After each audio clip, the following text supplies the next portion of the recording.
Farmers in parts of Fife have had licences which allow them to take water from the River Eden temporarily suspended due to critical shortages. The Scottish Environmental Protection Agency says it's working with the Scottish Government to assess the options around soft fruit production. And it's not the only area of concern. The Tweed catchment in the Borders has also reached the highest level of water scarcity. Richard Forbes has more. This plant died prematurely from the drought and the heat stress of the last 6 weeks. Crops damaged by a hot, dry summer. Farmer Ian Brown surveying the impact the weather is having on his livelihood. The Scottish Environment Protection Agency says a shortage of rain since the start of the year means some rivers are running particularly low. Parts of the Scottish Borders have now joined Mid and North Fife in experiencing water scarcity. It's now telling agriculture firms in Fife they can no longer take water from the River Eden. Usually my boots and socks would be getting soaked by this river just now, but the water's now at its lowest level in 33 years, and that's having an effect on the local farmers who depend on the water supply from the River Eden to maintain their crops.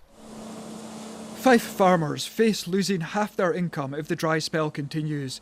Ian says it's devastating that so much crop could be written off. This is the worst drought in 45 years, and we were hoping the government and SEPA would have taken that into account. These crops are not just for fresh produce going on the shelf in the coming weeks. We're also at the start of the freezing season where we're supplying a product for the rest of the year.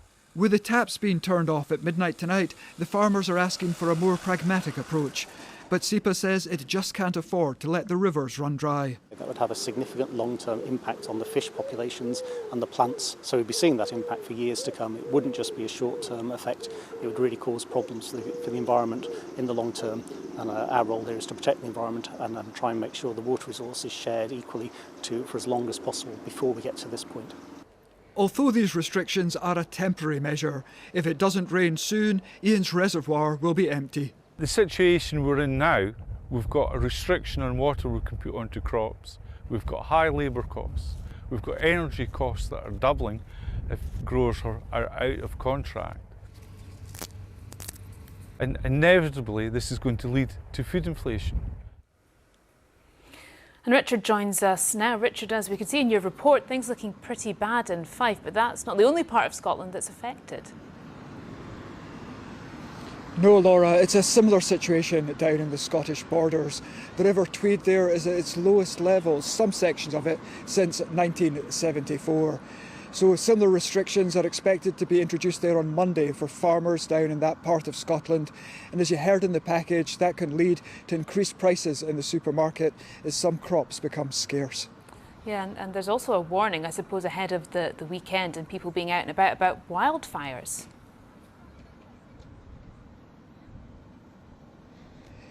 Yes, so the Scottish Fire and Rescue Service have issued a high risk of wildfires across southern and eastern Scotland, and that runs through until Monday.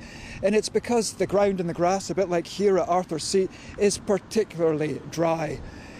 Now they're asking us to be careful, in particular with disposable barbecues. An estate on Deeside earlier this week was damaged by fire, and they believe that that was caused by a disposable barbecue. Some supermarkets have now taken the decision that they will no longer sell these types of barbecues. Finally, Laura, there are thunderstorms that are due for Sunday, but that won't be enough to allow the river levels to recover.